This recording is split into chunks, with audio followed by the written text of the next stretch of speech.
turi mu kanya ka business line tujya tugana byinshi bitandukanye. Aha turi kumwe n'umuntu uratangira twibwira. You can first introduce yourself before we go deeply into what we're going to talk about. Okay, thank you.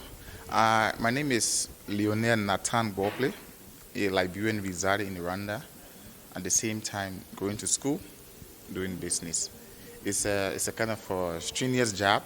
At the same time, going to school, you have school activities, you have job to do, but I trust God in everything that I do, and everything is going on perfectly. So before we go far, we found you here in this restaurant. Have you been in this sector or this field for a long time? Everything, God has His own purpose and time for doing everything. Back in my country, I wasn't in the business of restaurant or food service, but when I came to Rwanda 2018, I saw the business environment, how unique it is. I decided to think, what can I bring to the environment I have found myself in? I thought on too many options, and I studied the business environment, and which is good, it's unique for people to invest in. And then I decided, okay, 2020, I'm going to give you a shot. And that's how the end of 2020, I decided to come up with the idea of opening a restaurant. But again, opening a restaurant, we have restaurants all over in Kigali. Any corner you turn, you find a restaurant. How can I make mine different from most restaurants in Kigali? I thought about the name, and then I was like, this one, that one. I was like, no, let me go with Champs. When you say Champs, it means you are the best in everything. Yeah, so I decided to go with that name, and then I thought it wisely that it's perfect, and then I decided to move with it. And again, as you can see, it's costly to be a champion. You have to go through many pains. So I went through all of that, and today I'm here and moving further with the business. So I want to know something. When you talk about hospitality, because the reason why I even came up with this kind of topic or this kind of discussion, it's just because I know this field, it has been a long time when people try to do this, but at the end of the day, you find that they're not giving out the real service that people need. Why? Maybe because hospitality is a huge name, but if we go into details, you know what I mean. So, just on your side, how do you see hospitality industry in Rwanda? How is it working? Okay, the first thing before you get to hospitality industry, you first need to look at yourself. Are you a hospitable person? Are you somebody who will render good service within your own house? How well are you performing before getting out to the public? These are things you need to look at. The hospitality sector in Rwanda is okay. I must admit it's okay. It's just that a few additional things need to be added to make it a vibrant society. Rwanda, I must commend Rwanda in terms of that. It is unique. The cleanliness, all of these things, they are available. It's just about you being a manager for a restaurant or business, putting your own ideas together to make your place classic or a standard. And what do you do, like on your side, on the part of the restaurant? In terms of our services here is good. I have well-trained staffs in the kitchen. My chefs, they are versatile in many dishes. I have a Rwandan chef, and I have an international chef who happens to be my brother. The good thing is that he married a Rwandese, so he's here to help boost up my business and then also the hospitality sector in Rwanda. So it's a unique thing, and I have trained staffs for my waiter, waitress. They are trained. They know how to render good services. Everything, as you can see, everything here is unique, and we're trying our best to see that our business becomes number one. Okay, you told me that your brother married a Rwandese, right? Have you already got married, or you're planning to get also to marry a Rwandese? That's a unique question. The idea of marriage is something that you need to look at thoroughly before getting yourself involved into that. Yeah, I'm of age. I'm 31 years of age, and I want to get married. Everybody wants to get married. It's just that you need to wait for the appropriate time before you do that. So I'm going to get married. It could be around this. It could be a Liberian, but God Himself knows that I'm going to get married. But my priority right now is to get the business moving because no girl wants to get a guy who's broke. Sure. Yeah, you need to get the business moving. Everything is on course. Then the next course of action going to be getting a wife, and that wife, trust me, is going to be around this. Thank you. That was just a short break question. I need to know more of. I like the fact that you guys are doing training. You're training the workers, those people who are giving out the services, which is very good and very nice to even. It creates even a positive impact when it comes to delivery of the service, which is good. So, how do you see, which kind of advice can you give people who are abroad who want maybe to invest in Rwanda? For those people who are outside, maybe he or she, they might not be a Rwandan, but I encourage them to invest into Rwanda. One of the things I see is you don't have the issue of corruption like other African countries. So you come, you go through the straight process, and then everything going to go perfectly for you. And I advise you, just do it straight and don't go contrary. And investing in Rwanda, it pays a lot because you find competent people who are willing to work with you. And again, as an investor, just put your feet down and then be able to work. So long you are willing to work, you can get your business running without stress. So back to the investment part, don't you had like kind of meeting some challenges, and you said that I think I need to see what to do, otherwise the business not maybe going like the way maybe I expected. One of those things for me, I don't really see it as a challenge, but someone would say it's a challenge. At the beginning, getting a place was one of those things that I find it difficult to get. One was the language barrier. Me being a foreigner, I find it difficult in communicating. I have to get somebody who's going to serve as a interpreter to help me to negotiate on price. So it was a challenge for me, but however, I was able to overcome those challenges. And another thing is getting competent staff. Yeah, getting competent staff is something that you really need to look at well. Do we have competent people? But some people may pose to be competent, but they are not. So you have to do your own background check to know that he or she is competent for this position that he wants to occupy.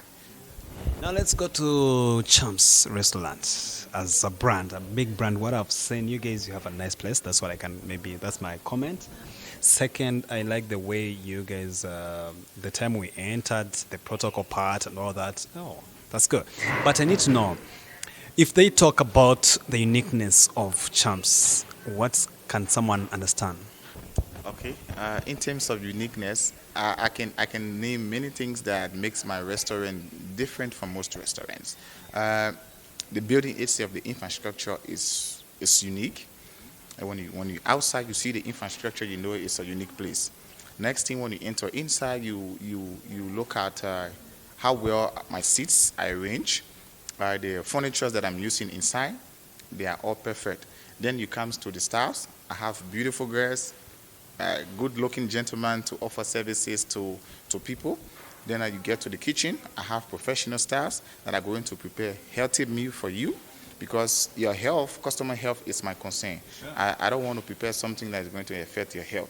So I prepare something that is going to boost your health for you. So these are things that makes my restaurant unique from most restaurants. So it's a business. And again, a restaurant, something is a kind of a huge business. We have other people around, competitors around, but I separate myself in terms of my uniqueness. My staff are smart, the infrastructure is unique, the food is perfectly cooked and then well served. These are things that separate me from most of the restaurants. That's good. And when you talk about the projections, are you thinking of doing other businesses apart from maybe the restaurant? In terms of expansion, yeah. I'm one person who's always thinking. I'm one person who always willing to expand myself. Yeah. Coming from Liberia into Rwanda, I had like only a friend, but today now I have a family. Coming to the business, I came with just the idea of restaurant, And now I'm looking at other chains of businesses. That is, very soon, in a month from now, I'm going to be opening a salon. That is 3 minutes walk from the restaurant here. There, I'm going to open a salon, and I have motorbikes on traffic that are helping to support my business too. So, who knows? In a year or two from now, I'm going to open another brand again, maybe a hotel. I don't know, but only God knows what next going to happen. But let's just keep our finger crossed, and those people out there, we just keep focused, and it's going to come. I like that. I like people who think out of the box. But let me ask you one thing, Lionel. Just tell me, apart from all these African countries, how did it come to on your side to choose Rwanda? Coming to Rwanda is something that I wasn't really thinking about. But again, when I was in Liberia, I had a friend who's a Rwandese. He served as a peacekeeper back in my country. So one of those UN officials. So my mom worked with him. So it was through my mom that I got to know him. So from there, their relationship became very tight. He became like a father and a mentor to me. So when he was leaving, he told me, I'm going to see something that you'll be able to come to Rwanda and then go to school. So I was like, okay. So when he left, I decided to Google Rwanda. I started to see that it's unique. It's one of those fastest growing country in East Africa. The economy is booming. I was like, okay, these are things investors look for to invest in a secure environment. So I gave it a try. And then 2018, I shipped into Rwanda with the intention of going to school, in which of course I'm still in school. So I gave it a try, and then I shoot. I started the school process, and from the school process, those other ideas decided to come. While you're in school, can you do this? Yeah, it's possible. So long you have the strength, you have staff to do it, it's possible. Nothing is impossible. So long you are willing to work, it's possible. That's how I decided with the idea of getting to do something. And today I'm here with a restaurant. So Rwanda was something that somebody gave me an idea or told me, like, you can come to Rwanda before. And then later I was like, okay, let me give that country a try. And then I came here. There are some people who think that business is a risk. So before even thinking about, maybe you find that some of them, they have even these creative ideas. Some of them, they even have money to invest.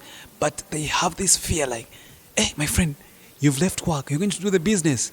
Let me tell you one thing. Go back to work. You have a job. Why do you fight? And this comes as a challenge when it comes to creating the big number of entrepreneurs. So, can we take that as a true thing that, or is it true that business is always a risk? Even life itself is a risk.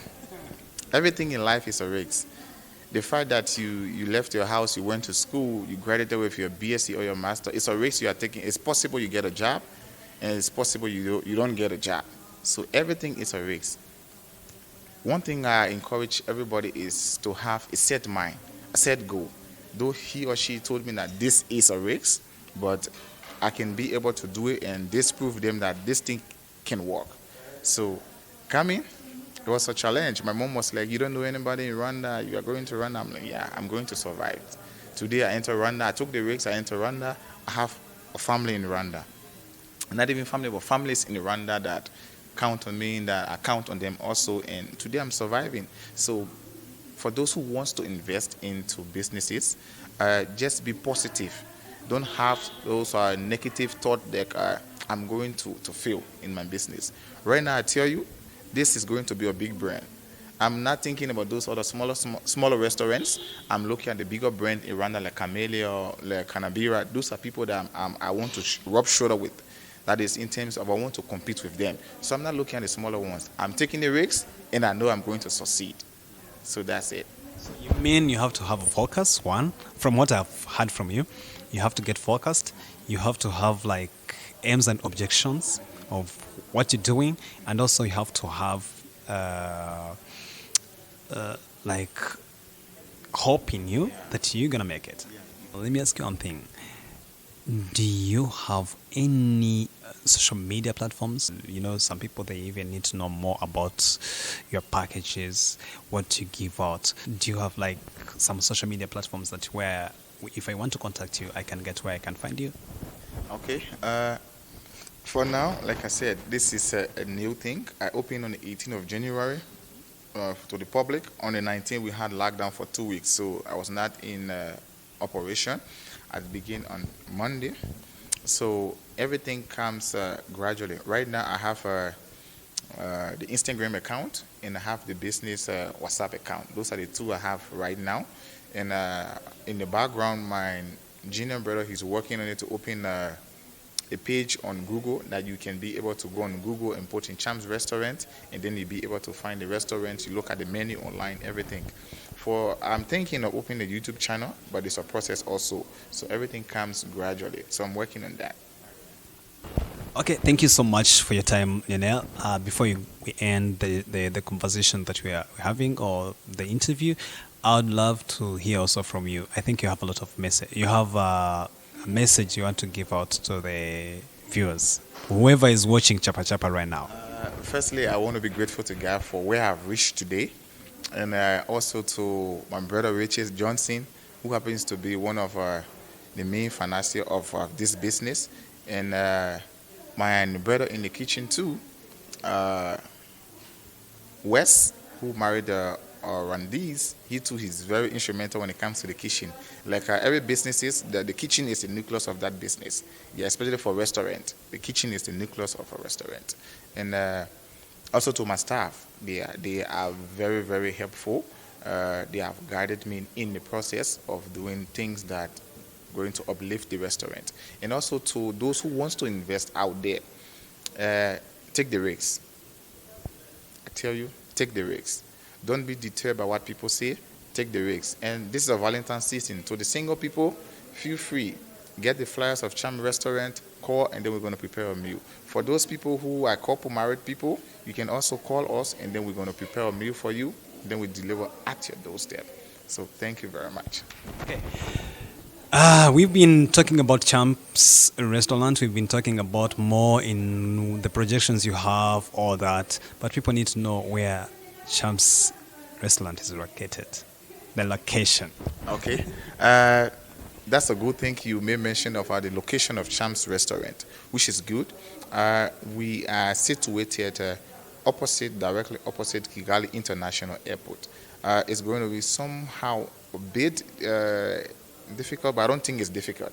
Yeah, because as soon as you get out of the airport, the exit point of Kigali International Airport, just look directly opposite the airport. You're going to see the red sand bowl Champs Restaurant. So I'm just right there. I'm situated to an ideal place that you can find me anytime.